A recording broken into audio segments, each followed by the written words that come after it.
আচ্ছা দেখ, বার্নৌলির উপপাদ্যটা বোঝার আগে আমাদেরকে কয়েকটা টার্ম আগে বুঝে নিতে হবে, ঠিক আছে? তো চলো আগে আমরা সেই টার্মগুলো বোঝার চেষ্টা করি। প্রথম টার্ম যেটা আমাদেরকে বুঝতে হবে সেটা হলো কি, সেটা হচ্ছে তরলের ক্ষেত্রে স্থিতিশক্তি রাশিমালা। তো চলো আমরা দেখি তরলের স্থিতিশক্তি ব্যাপারটা কি, একটু বোঝার চেষ্টা করি। দুইভাবে আমরা এটাকে কনসিডার করতে পারি। কিভাবে? এক হলো আমরা ধরে নিতে পারি গ্রাউন্ডের থেকে এইচ উচ্চতায় একটা পাইপ যাচ্ছে, গ্রাউন্ডের থেকে এইচ উচ্চতায় একটা পাইপ, ওই পাইপের মধ্যে তরল প্রবাহিত হচ্ছে, এটাও ধরে নিতে পারো। কি ধরনের তরল? আদর্শ ধারারেখ, ঠিক আছে? তাহলে আমরা এইভাবে একটা কনসিডার করতে পারি যে কি গ্রাউন্ডের থেকে এইচ উচ্চতায় উপরে একটা পাইপের মধ্য দিয়ে তরল প্রবাহিত হচ্ছে, এটাও ধরতে পারিস। আবার আরও একটা ব্যাপার কনসিডার করতে পারিস, সেটা হচ্ছে একই জলাশয়ের মধ্যে কোনো একটা স্তরে ধারারেখ প্রবাহ হচ্ছে। মানেটা কীরকম? ধর সমুদ্রের ক্ষেত্রে কি হয়, উপরের যে স্তরটা, সেই স্তরটাতে বেগ কী থাকে? বেশি থাকে, তাই তো? তো এরকম মনে কর আমরা এখানে কতগুলো স্তর বা কতগুলো লেয়ার নিলাম, কেমন? তার মধ্যে আমরা ধরে নিচ্ছি যে ভূপৃষ্ঠ থেকে বা তলদেশ থেকে, জলাশয়ের তলদেশ থেকে এইচ উচ্চতা উপরে কোনো একটা স্তর ধারারেখ প্রবাহে চলছে। দুইভাবে আমরা এটাকে কি করতে পারি? কনসিডার করতে পারি, ঠিক আছে? অর্থাৎ আমাদেরকে এটা মাথায় রাখতে হবে কি, যে যেই লেয়ারটাকে নিয়ে আমরা কাজ করছি সেই লেয়ারটা ধারারেখ প্রবাহে আছে, কেমন? সেই স্তরটাতে কি হচ্ছে? ধারারেখ প্রবাহ চলছে, ঠিক আছে? আচ্ছা, তো আমি এই ছবিটা রাখলাম, এই ছবিটা জাস্ট বোঝার জন্য বললাম, এটা মুছে দিচ্ছি। তো তাহলে এবার দেখি আমরা যে তরলটা নিয়ে কাজ করছি, আমরা ধরে নিলাম সেই পাইপলাইনের মধ্য দিয়ে যে তরলটা প্রবাহিত হচ্ছে তার ভর ধরে নিলাম কত? তার ভর ধরে নিলাম কি? এম, ঠিক আছে? এবং এই যে প্রবাহটা যাচ্ছে ধরে নিলাম সেটা এইচ উচ্চতা উপরে যাচ্ছে, ওকে? আর এখানে অভিকর্ষ ত্বরণ কত? এখানে অভিকর্ষ ত্বরণ হলো জি, ঠিক আছে? তাহলে আচ্ছা, এখানে তরলের ঘনত্ব আমরা ধরে নিলাম, ঘনত্ব ধরে নিলাম কত? ঘনত্ব ধরে নিলাম মনে করো রো ধরে নিলাম ঘনত্ব। তাহলে আর আয়তন, তাহলে রো ইকস্ট হচ্ছে এম বাই ভি, আর আয়তন কত? আয়তন হলো ভি ধরে নিলাম। মানে এখানে যে তরলটা প্রবাহিত হচ্ছে আমরা ধরে নিলাম ভি আয়তনের তরল কি হচ্ছে? প্রবাহিত হচ্ছে, ঠিক আছে? আচ্ছা, তো তাহলে এখন আমরা স্থিতিশক্তি রাশিমালা কি লিখতে পারি? স্থিতিশক্তি রাশিমালা অলরেডি আমরা পড়েছি, কোথায় পড়েছি? কার্যশক্তি ক্ষমতাতে। তাহলে স্থিতিশক্তি রাশিমালা আমরা জানি কত? mgh, ঠিক আছে? তো তাহলে আমরা এখন এরকম লিখতে পারি যে এম ভরের তরলের স্থিতিশক্তি হলো কত? এম ভরের তরলের স্থিতিশক্তি হলো mgh। তাহলে একক ভরের তরলের স্থিতিশক্তি কত হবে? একক ভরের তরলের স্থিতিশক্তি হবে mgh বাই m। তার মানে mm ক্যান্সেল হয়ে যাবে, তাহলে mm ক্যান্সেল হয়ে গেলে থাকবে কি? থাকবে শুধু gh, ঠিক আছে? একই রকমভাবে আমরা একক আয়তনের তরলের স্থিতিশক্তি রাশিমালাটাও লিখে রাখবো। কেন? কারণ পরবর্তীতে গিয়ে এটা আমাদের কাজে লাগবে, তাই। তাহলে আমরা বলতে পারি ভি আয়তনের তরলের স্থিতিশক্তি হলো কত? ভি আয়তনের তরলের স্থিতিশক্তি mgh। তাহলে একক আয়তনের তরলের স্থিতিশক্তি হবে mgh বাই ক্যাপিটাল ভি। তার মানে এটাকে আমরা বলতে পারি m by capital V into gh। তাহলে m বাই ভি মানে কি? m বাই ভি মানে হচ্ছে ঘনত্ব, তার মানে এটা হচ্ছে রো। তাহলে এটাকে আমরা লিখতে পারি কত? Rho gh। তাহলে আমাদের একক ভরের তরলে স্থিতিশক্তির প্রয়োজন ছিল, সেটা আমরা রাশিমালা বের করে রাখলাম। আবার একক আয়তনের তরলে স্থিতিশক্তির রাশিমালাও আমাদের জানার প্রয়োজন, তাই আমরা ওটাও কি করে রাখলাম? এটা প্রতিষ্ঠা করে রাখলাম। তাহলে এটা হচ্ছে তরলে স্থিতিশক্তির পার্টটা গেল। এবার আমরা দেখব হচ্ছে তরলের কি? গতিশক্তি, ঠিক আছে? তো আমরা ধরে নিলাম এই যে স্তরটা, এটা ভি বেগে স্মল ভি বেগে কি হচ্ছে, প্রবাহিত হচ্ছে। ওকে, তাহলে এখানে আমরা স্থির শক্তি, এবার আমরা করব গতিশক্তি রাশিমালা। তো এখানে লিখে নিলাম গতিশক্তি, যা কিছু আছে। অভিকর্ষ ত্বরণ আমাদের লাগবে না এক্ষেত্রে, আমাদের যেটা লাগবে উচ্চতাও লাগবে না, লাগবে হলো বেগ। তাহলে বেগ ধরে নিলাম কি, স্মল ভি। বেগ ধরে নিলাম কি, স্মল ভি। ঘনত্ব আর আয়তন যেমন আছে তেমন থাকলো। তাহলে এবার গতিশক্তি আমাদের কত হবে, গতিশক্তি হবে, গতিশক্তি রাশিমালা কি বলো, গতিশক্তি রাশিমালা হলো কি, হাফ এম ভি স্কোয়ার। তাহলে এটাও আমরা পড়েছি কার্যশক্তি ক্ষমতাতে। তাহলে এখান থেকে আমরা লিখলাম হাফ এম ভি স্কোয়ার। এখানে এটা হচ্ছে capital M, sorry capital V, আয়তনটা হলো ক্যাপিটাল ভি, আর বেগটাকে আমরা স্মল ভি ধরেছি। তাহলে এখন এক্ষেত্রে কি হবে, এম ভরের তরলের গতিশক্তি কত হবে, গতিশক্তি হবে হাফ এম ভি স্কোয়ার। তাহলে একক ভরের তরলের গতিশক্তি হবে half M V square by M. বল বুঝতে পারছিস কি না? তাহলে এখানে আসবে কত, তাহলে half M V square by কি এম। তার মানে এখানে এম এম ক্যান্সেল হয়ে যাবে, থাকবে শুধু কি, থাকবে শুধু হাফ ভি স্কোয়ার। ঠিক আছে, এটুকু পর্যন্ত সবাই বুঝতে পেরেছিস? আচ্ছা, তাহলে একই রকমভাবে ক্যাপিটাল ভি আয়তনের তরলের গতিশক্তি কত হবে, ক্যাপিটাল ভি আয়তনের তরলের গতিশক্তি হবে হাফ এম ভি স্কোয়ার। তাহলে এখানে আসবে একক ভরের তরলের ক্ষেত্রে, একক আয়তনের তরলের ক্ষেত্রে আসবে half M V square by capital V. তাহলে এখান থেকে আসবে half into small M by capital V into small V square. তাহলে এটা আসবে কত, হাফ রো ভি স্কোয়ার। এটা আসবে হাফ কি, রো ভি স্কোয়ার। তাহলে বলো এই পর্যন্ত সবাই বুঝতে পারলে কি না, কারো কোনো অসুবিধা? এই পর্যন্ত সবাই বুঝতে পেরেছিস? আচ্ছা, তাহলে এবার আমরা চাপ শক্তি রাশিমালা প্রতিষ্ঠা করব। ঠিক আছে, যাদের লেখা হয়নি তারা এই পাশটা লিখে নেয়, আমি এদিকে ছবিটা একটু চেঞ্জ করে নিচ্ছি চাপ শক্তির জন্য। ঠিক আছে, তাহলে এটা কি করে দিলাম, এটাকে চেঞ্জ করে দিলাম। এবার আসবো আমরা চাপ শক্তি রাশিমালা। তো চাপ শক্তি রাশিমালার জন্য আমরা একটা নতুন ছবি আঁকছি। দেখো, মনে করো এটা হচ্ছে একটা পাত্র, এই পাত্রে কি আছে, তরল পূর্ণ আছে। তো এই পাত্রের একটা পার্শ্ব নল আছে, মানে পাশে একটা নল যুক্ত আছে।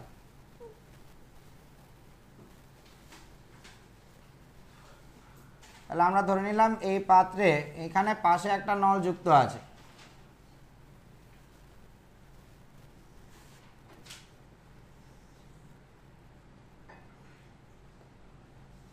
এখানে পাশে একটা নল যুক্ত আছে এবং এইখানে এই নলের মধ্যে একটা পিস্টন লাগানো আছে, একটা পিস্টন আছে এখানে।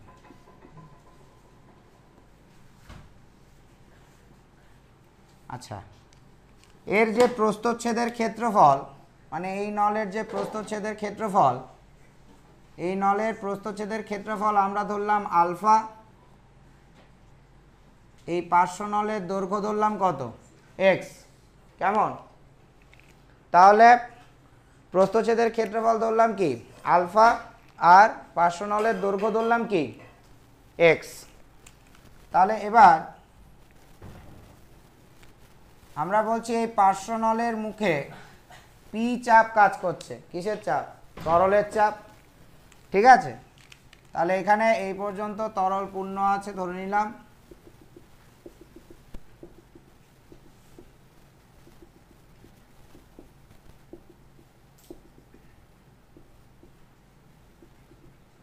তাহলে এবার চিত্রে যে কথাগুলো আমরা বললাম সে কথাগুলোকে আমরা লিখব।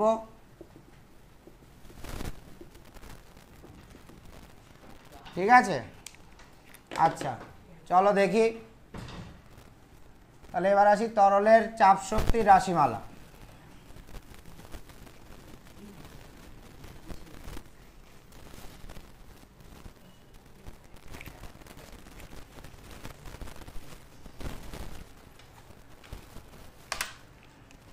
আচ্ছা, প্রথমে কি লিখব?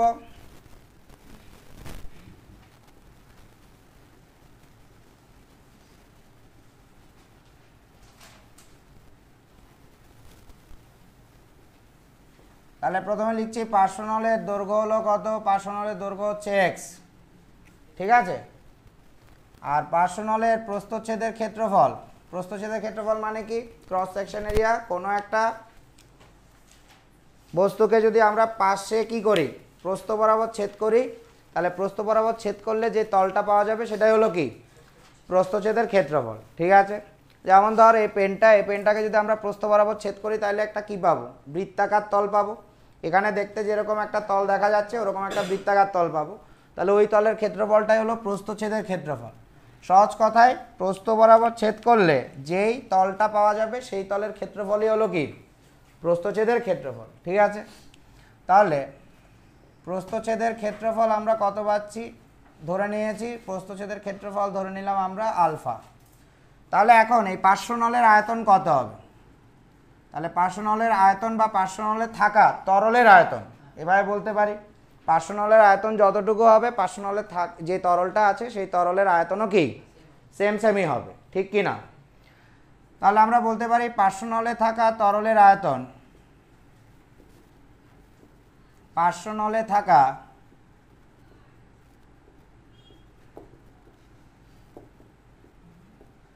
তরলের আয়তন ভি ইকুয়াল টু, তাহলে আয়তন মানে কি বলো, আয়তন মানে হচ্ছে ভূমির ক্ষেত্রফল ইন্টু কি উচ্চতা, কিসের ক্ষেত্রে, সিলিন্ডারের ক্ষেত্রে। এই যে পার্শ্বনল যেটা, এটাও তো একটা কি, একটা ছোট সিলিন্ডার, তাই না। এই যে পার্শ্বনল যেটা আমরা এঁকেছি ওটা অ্যাকচুয়ালি কি, একটা ছোট সিলিন্ডার। তো তাহলে সিলিন্ডারের আয়তনের সূত্র কি, যে কোনো ঘনবস্তুরই আয়তনের সূত্র হচ্ছে ভূমির ক্ষেত্রফল ইন্টু কি উচ্চতা। তাহলে এটা যদি আর হয় তাহলে এই তলটা কীরকম হবে, বৃত্তাকার তল। তাহলে এই বৃত্তাকার তলের ক্ষেত্রফল হবে কত, পাই আর স্কোয়ার। আর উচ্চতাটা হবে কত, উচ্চতা হচ্ছে যদি এইচ ধরি তাহলে আয়তন হবে কত, পাই আর স্কোয়ার ইন্টু কি এইচ, এরকম হবে। তো এই ক্ষেত্রে পাই আর স্কোয়ারকে আমরা কি ধরে নিয়েছি, পাই আর স্কোয়ারকে আমরা আলফা ধরে নিয়েছি, তাই না। তাহলে পাই আর স্কোয়ারকে আমরা কি ধরে নিয়েছি, আলফা ধরে নিয়েছি। ওটাই তো প্রস্থচ্ছেদের ক্ষেত্রফল, মানে প্রস্থ বরাবর ছেদ করলে এরকমই একটা তল পাবো। আর এইচকে আমরা ধরে নিয়েছি কত, এইচকে ধরে নিয়েছি এক্স, এইচকে ধরে নিয়েছি কি এক্স, উচ্চতা। তো তাহলে আয়তন ইকুয়ালটা আমরা কি পাবো বলো, তাহলে আয়তন ভি ইকুয়ালটা আমরা পাবো আলফা ইন্টু এক্স, এটা এখানে করে দেখালাম। তাহলে পার্শ্বনলে থাকা তরলের আয়তন হবে কত, আলফা ইন্টু এক্স, বলো বুঝতে পারলে কিনা। আচ্ছা, তরলের ঘনত্ব আমরা ধরে নিচ্ছি রো। তাহলে তরলের ঘনত্ব যদি আমরা রো ধরে নিই, তাহলে এবার পার্শ্বনলে থাকা তরলের ভর কত হবে, তাহলে পার্শ্বনলে থাকা তরলের ভর, তাহলে তরলের ভর এম ইকুয়াল টু হবে কত, ভি ইন্টু রো, ঘনত্ব ইন্টু কি আয়তন। তার মানে এখান থেকে আসবে হচ্ছে রো আলফা এক্স। তাহলে পার্শ্বনলে থাকা তরলের ভর আসবে কত, রো আলফা এক্স। বলো এই পর্যন্ত সবাই বুঝতে পারলে কিনা, এই পর্যন্ত সবাই বুঝতে পেরেছিস, কারো কোনো অসুবিধা, ঠিকঠাক বুঝতে পারছিস তো নাকি। তাহলে এই পর্যন্ত আমরা বুঝে গেলাম যে এখানে আমরা পার্শ্বনলে থাকা তরলের আয়তনও বের করে নিলাম, ভরও কি করে নিলাম, বের করে নিলাম। এবার আমাদের কাজটা হচ্ছে কি, আমাদের কাজটা হচ্ছে এই পার্শ্বনলে যে তরলটা আছে সেটাকে মূল পাত্রে কি করতে হবে, স্থানান্তরিত করতে হবে। তাহলে পার্শ্বনলে থাকা তরলকে যদি আমরা মূল পাত্রে স্থানান্তরিত করতে হয় তাহলে আমাকে এই পিস্টনের উপর এই দিক থেকে একটা কি প্রয়োগ করতে হবে, বল প্রয়োগ করতে হবে, কি ঠিক কিনা। পার্শ্বনলে থাকা তরলকে যদি আমরা মূল পাত্রে স্থানান্তরিত করতে চাই তাহলে আমাদেরকে কি করতে হবে, তাহলে আমাদেরকে এই যে পিস্টনটাকে টেনে এদিকে নিয়ে আসতে হবে। তার মানে ওই দিক থেকে একটা বল প্রয়োগ করতে হবে, এফ বল প্রয়োগ করে ধরে নাও আমরা এই পিস্টনটাকে এই পর্যন্ত নিয়ে আসলাম। তাহলে আমাদের এইখানে থাকা তরলটা কোথায় চলে আসবে, মূল পাত্রের মধ্যে চলে আসবে, কি ঠিক কিনা। আচ্ছা, এবার আমরা যদি এরকম লিখি যে পার্শ্বনলে থাকা তরলের উপর চাপ, তাহলে পার্শ্বনলে থাকা তরলের উপর চাপকে আমরা পি ধরে নিয়েছি, তাই তো। তাহলে এবার পার্শ্বনলে থাকা তরলের উপর বল কতটুকু হবে,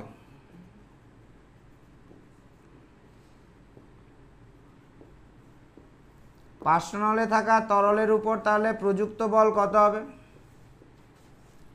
বল হবে কত বলো, চাপ ইন্টু ক্ষেত্রফল। কারণ আমরা কি জানি, চাপ সমান হচ্ছে বল বাই ক্ষেত্রফল। তাহলে বল সমান কি হবে, চাপ ইনটু ক্ষেত্রফল। ঠিক, তাহলে বল ইকুয়াল টু আমরা জানি চাপ ইনটু ক্ষেত্রফল, তাহলে ওটাই লিখছি। তাহলে চাপ ইনটু ক্ষেত্রফলের জায়গায় এবার আমরা মানটা বসাবো, তার মানে এফ ইকুয়াল টু হবে কি P into alpha, P into কি আলফা। এবার তাহলে আমরা এরকম লিখব, পার্শ্বনলে থাকা তরল, পার্শ্বনলে থাকা তরল মূল পাত্রে স্থানান্তরিত করতে, মূল পাত্রে স্থানান্তরিত করতে কৃতকার্য, পার্শ্বনলে থাকা তরল মূল পাত্রে স্থানান্তরিত করতে কৃতকার্য তাহলে কত হবে, কৃতকার্য হবে W equal to F into মানে বল ইন্টু সরণ, তাহলে বল ইন্টু কি সরণ। তাহলে এখানে বল হচ্ছে কি, বল হচ্ছে এফ, সরণ কতটুকু হবে, এক্স পরিমাণ সরণ হবে, সরণ কতটুকু হবে এক্স পরিমাণ হবে, ঠিক কি না। তাহলে এটা হবে এফ ইন্টু এক্স, তার মানে এটা হবে পি আলফা এক্স। বলো এই পর্যন্ত সবাই বুঝতে পারলে কিনা, এই পর্যন্ত সবাই বুঝতে পারলে?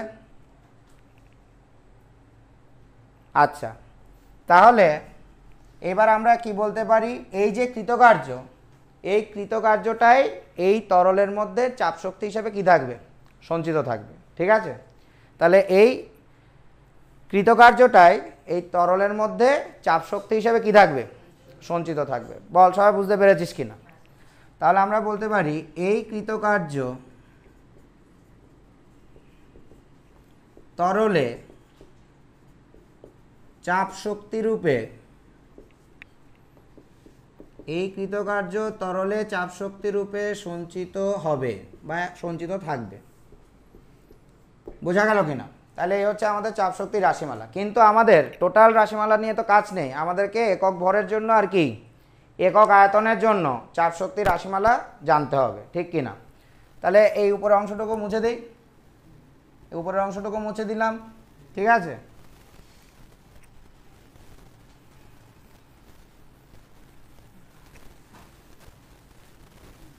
তাহলে আমরা এখানে কি লিখতে পারি, আচ্ছা আমাদের ভর কত এসেছিল বলো, রো আলফা এক্স, ঠিক কি না। তাহলে আমরা বলতে পারি রো আলফা এক্স ভরের তরলের চাপ শক্তি, রো আলফা এক্স ভরের তরলের চাপ শক্তি কত পেয়েছি, পি আলফা এক্স, ঠিক কি না। তাহলে একক ভরের তরলের চাপ শক্তি কত আসবে, একক ভরের তরলের চাপ শক্তি আসবে পি আলফা এক্স বাই কি রো আলফা এক্স। তাহলে আলফা এক্স কী হয়ে যাবে, ক্যান্সেল হয়ে যাবে, আলফা এক্স ক্যান্সেল হয়ে থাকবে শুধু পি বাই কত রো। ওকে, আচ্ছা একই রকমভাবে আয়তন কত পেয়েছিলাম, আয়তন পেয়েছিলাম আলফা এক্স, তাহলে এটাও বলতে পারি আলফা এক্স আয়তনের, আলফা এক্স আয়তনের তরলের চাপ শক্তি কত হবে, আলফা এক্স আয়তনের তরলের চাপ শক্তি হবে পি আলফা এক্স। তাহলে এখান থেকে একক আয়তনের তরলের চাপ শক্তি হবে পি আলফা এক্স বাই কত আলফা এক্স, তার মানে এখানে থাকবে শুধু কি পি। বলো বোঝা গেল নাকি গেল না? তার মানে বার্নৌলির উপপাদ্য পড়ার জন্য আমাদের তিনটে জিনিস জানা দরকার ছিল, একটা হচ্ছে স্থিতিশক্তি, একক ভরের একক আয়তনের তরলের গতিশক্তি, আর হলো কি চাপ শক্তি। তাহলে এই তিনটেই পথ আমরা আলাদা করে কি করে রাখলাম, প্রতিষ্ঠা করে রাখলাম। এবার আমরা কি করব, এবার আমরা বার্নৌলির উপপাদ্যটা বোঝার চেষ্টা করব। তো চলো দেখি বার্নৌলির উপপাদ্যের স্টেটমেন্টটা কি দিয়েছে। বলো এই পর্যন্ত সবাই বুঝতে পারলে কিনা, কারো কোনো অসুবিধা বল, কারো কোনো অসুবিধা থাকলে বল। ঠিকঠাক বুঝতে পেরেছিস, সবাই বুঝতে পেরেছিস? আচ্ছা তাহলে এটা মুছে দিলাম, তাহলে চলো এটা মুছে দেই। এবার আমরা বার্নৌলির উপপাদ্যের স্টেটমেন্টটা বোঝার চেষ্টা করব।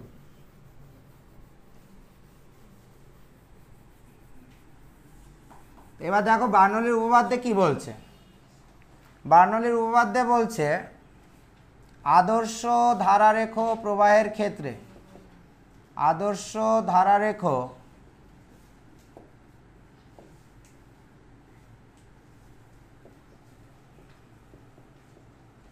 প্রবাহের ক্ষেত্রে একক আয়তনের বা একক আয়তনে সঞ্চিত, একই কথা, একক আয়তনেরও বলতে পারে, আবার কি বলতে পারে, একক আয়তনে সঞ্চিত, এটাও কি বলতে পারে। ঠিক আছে, তাহলে একক আয়তনে স্থিতিশক্তি প্লাস গতিশক্তি প্লাস কি চাপ শক্তি,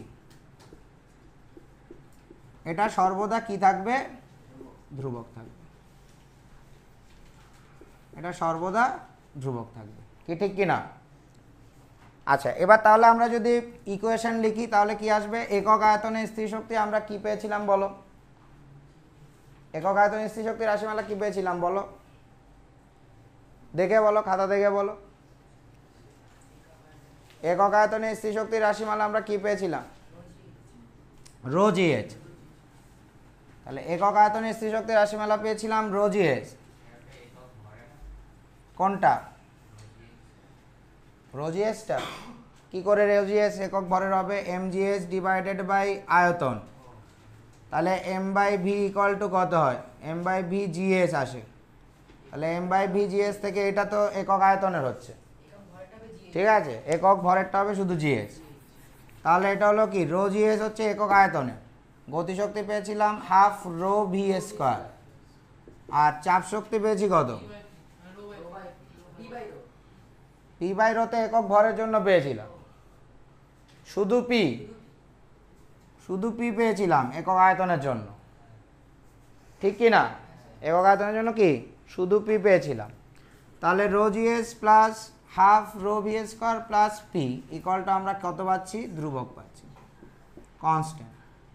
আচ্ছা, এইবার একটা কাজ করি, এই সমীকরণটাকে আমরা পি দিয়ে ভাগ করে দিই, রো দিয়ে, সরি কি দিয়ে, রো দিয়ে ভাগ করে দিই, তাহলে এটাকে যদি আমরা রো দিয়ে ভাগ করে দিই তাহলে কত আসবে, rho GS by rho plus half rho V square divided by rho plus P by rho equal to, এটা যেহেতু ধ্রুবক পদ, এটাকেও যদি আমরা রো দিয়ে ভাগ করে দিই তাহলে রোতে একটা সংখ্যাই আসবে, যে কোনো একটা নির্দিষ্ট তরলের ক্ষেত্রে একটা নির্দিষ্ট কি থাকে, ঘনত্ব থাকে, যে কোনো একটি নির্দিষ্ট তরলের ঘনত্ব কি থাকবে, নির্দিষ্ট থাকবে, তাহলে ওটাও একটা কি ধ্রুবক হিসেবে আমরা ট্রিট করতে পারি। তাহলে একটা ধ্রুবক পদকে যদি একটা সংখ্যা দিয়ে ভাগ করি তাহলে যে ভাগফলটা পাবো সেটাও একটা কি থাকবে, ধ্রুবক পদই থাকবে। বল বুঝতে পেরেছিস কিনা? আচ্ছা, এবার এখান থেকে কি আসছে দেখ, এখান থেকে আসছে GS plus half V square plus P by rho equal to ধ্রুবক।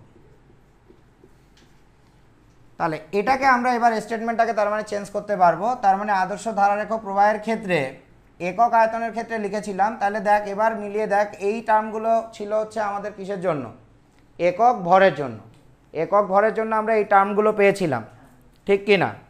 তো তাহলে আমরা বলতে পারি, সুতরাং আদর্শ ধারারেখ প্রবাহের ক্ষেত্রে, আদর্শ ধারারেখ প্রবাহের ক্ষেত্রে, অর্থাৎ স্টেটমেন্টটাকে আমরা একটু চেঞ্জ করে নিতে পারবো, প্রবাহের ক্ষেত্রে একক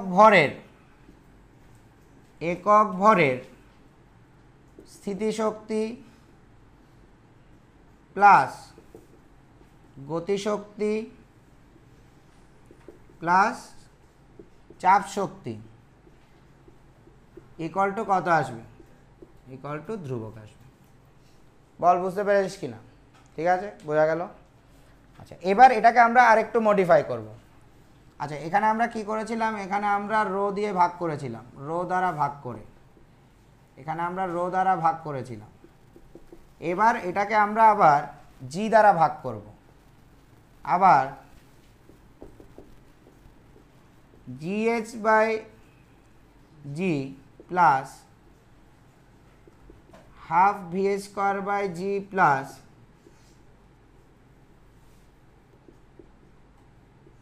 P by rho by G equal to, এখানে কত আসবে, ধ্রুবক আসবে, কারণ জিও একটা কি ধ্রুবক পথ, একটা নির্দিষ্ট স্থানের জন্য, একটা নির্দিষ্ট স্থানের জন্য অভিকর্ষ ত্বরণ একটি কি পথ, ধ্রুবক পথ। তাহলে এখান থেকে কি আসবে, H plus V square by 2g plus P by rho G equal to কত? ধ্রুবক। ঠিক আছে, আচ্ছা চলো এবার আমরা দেখি যে এই টার্মগুলোকে আমরা কি বলতে পারি। তো এই টার্মগুলোকে আমরা কি বলতে পারি সেটা বোঝার জন্য আমরা আগে এই টার্মগুলোর অর্থাৎ এই প্রত্যেকটা পদের মাত্রিয় সংকেত আগে কি করব? নির্ণয় করব। ঠিক আছে, তাহলে উপরের অংশটুকু মুছে দিই, উপরের অংশটুকু মুছে দিলাম। ঠিক আছে তো, আচ্ছা তাহলে উপরের অংশটুকু আমরা প্রথমে মুছে দিলাম। আচ্ছা এখানে কি করেছি? এখানে জি দ্বারা ভাগ করেছি।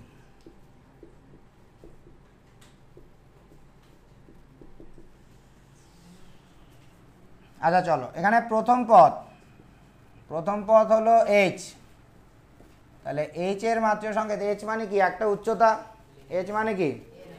একটা উচ্চতা, তার মানে এটার মাত্রিয় সংকেত কি আসবে? এল আসবে। আচ্ছা সেকেন্ড পদ যেটা দ্বিতীয় পদ হচ্ছে ভি স্কোয়ার বাই 2g। এবার কথা হলো 2 হচ্ছে একটা সংখ্যা, এটা তো কোনো ভৌত রাশি দ্বারা নির্মিত নয়, তাই 2 এর কোনো কি থাকবে না? মাত্রিয় সংকেত থাকবে না। তাহলে ভি স্কোয়ার বাই 2g এর মাত্রিয় সংকেত মানে হচ্ছে অ্যাকচুয়ালি ভি স্কোয়ার বাই জি এর মাত্রিয় সংকেত। তাহলে ভি স্কোয়ার বাই জি এর মাত্রিয় সংকেত, তাহলে এখানে ভি মানে হচ্ছে বেগ, তাহলে এল টি টু দি পাওয়ার -1 এর হোল স্কোয়ার ডিভাইডেড বাই জি মানে হলো কি? অভিকর্ষ ত্বরণ, তাহলে ত্বরণের মাত্রিয় সংকেত অর্থাৎ এল টি টু দি পাওয়ার কত? -2। তাহলে এখন এখান থেকে কি আসবে? এখান থেকে আসবে এল square T to the power কি? -2 divided by L T to the power কত? -2, অর্থাৎ এখান থেকে আলটিমেটলি আমরা গিয়ে একটা কি পাচ্ছি? এল পাচ্ছি। ঠিক ঠিক একই রকমভাবে তৃতীয় পদ আমাদের কত আছে? তৃতীয় পদ আছে পি বাই রো জি, তাহলে পি বাই রো জি এর মাত্রিয় সংকেত কি আসবে? পি হচ্ছে এখানে চাপ, রো হলো কি? ঘনত্ব, আর জি হলো অভিকর্ষীয় ত্বরণ। তাহলে পি অর্থাৎ চাপ, চাপের মাত্রিয় সংকেত আমরা কি পড়েছিলাম বল? M L inverse 1 T inverse 2। কেন? চাপ সমান হচ্ছে বল বাই ক্ষেত্রফল। ঠিক আছে, ওখান থেকেই মাত্রিয় সংকেত আসে। ঘনত্ব হচ্ছে ভর বাই আয়তন, তার মানে এম এল টু দি পাওয়ার -3, এবং জি হচ্ছে কত? এল টি টু দি পাওয়ার কত? -2। ঠিক, তাহলে এবার এখানেও দেখো, ক্যালকুলেশন করে দেখো, এখানে এল টু দি পাওয়ার -3, এখানে এল আছে, তার মানে এখানে এল টু দি পাওয়ার -2 আসবে। তাহলে এল টু দি পাওয়ার -2 এর এই -2 যদি উপরে যায় তাহলে কত হবে? এল টু দি পাওয়ার -1 -2, তার মানে +2 চলে আসবে। তাহলে থাকবে একটা এল, এম এম ক্যান্সেল হয়ে যাবে, T to the power -2 T to the power -2 cancel হয়ে যাবে, তাহলে থাকবে শুধু কি? এল। তাহলে দেখ এখানে এই তিনটে পদই কোনো না কোনোভাবে একটা দৈর্ঘ্যকে বা একটা উচ্চতাকে কি করছে? ডিনোট করছে। ঠিক কি না? বোঝাচ্ছে। তো এই জন্য এই পদগুলোর আমরা নাম দেব, এইচ এর হচ্ছে কি? উচ্চতা শীর্ষ, তাহলে এটাকে বলবো আমরা কি? উচ্চতা শীর্ষ, plus V square by 2g কে আমরা বলবো কি? বেগ শীর্ষ, plus P by rho G কে আমরা বলবো কি? চাপ শীর্ষ, ইকুয়াল টু কত? ধ্রুবক। তাহলে এই হচ্ছে মোটামুটিভাবে আমাদের বার্নৌলির উপপাদ্য। এবার কথা হচ্ছে, যদি বলে শুধু বার্নৌলির উপপাদ্যটি লেখো এবং কি গাণিতিক সমীকরণ দাও, তাহলে শুধু স্টেটমেন্টটা দেবে আর প্রথম লাইনটা লিখবে, মানে যেটা আমরা কিসের জন্য লিখেছিলাম? একক আয়তনের জন্য যেটা লিখেছিলাম, শুধু ওইটুকুই লিখবে। আর যদি তোমাকে বলে যে বার্নৌলির উপপাদ্যটি ব্যাখ্যা করো, তাহলে এই যে আলাদা করে চাপ শক্তি, গতিশক্তি এবং স্থির শক্তির রাশিমালা আমরা প্রমাণ করে দেখালাম, ওই প্রমাণগুলো দেখানোর কি নেই? দরকার নেই। কিন্তু বার্নৌলির উপপাদ্যে যতটুকু অংশ করেছি ওইটুকু অংশ করতে হবে। তাহলে বল, বুঝতে পেরেছিস কি না? ঠিক আছে, ওকে।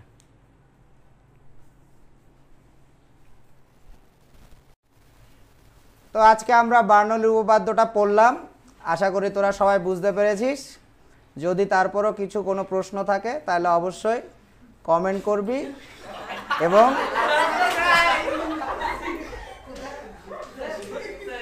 যদি পড়াটা ভালো লেগে থাকে তাহলে like, comment, share and subscribe.